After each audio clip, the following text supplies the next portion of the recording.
A tax foreclosure is a scenario where a homeowner is expected to pay their property tax bill. Depending on the city, it can be every quarter, it could be every year. But for some reason or another, the homeowner essentially defaults on their property taxes, meaning that they just stop making payments.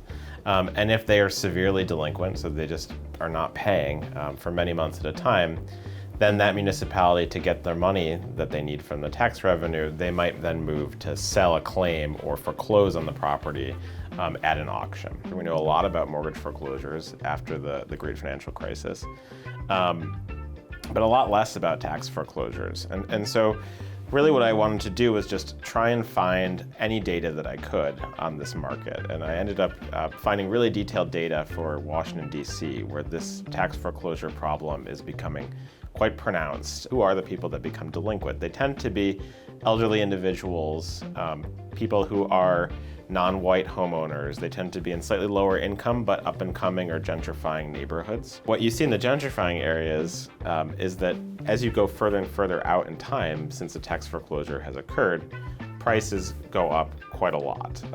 And this is in part due to the redevelopment process. So these investors are coming in, they're buying up what is typically a single-family home. It gets converted to some sort of luxury multifamily building.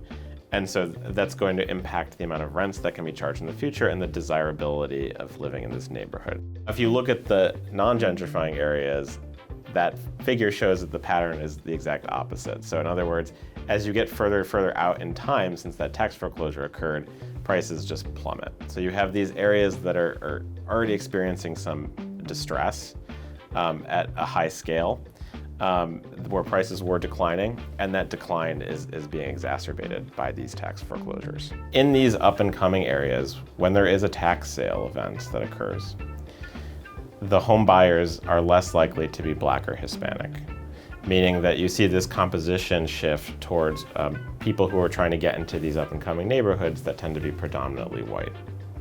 You don't see that happening in these low income concentration areas.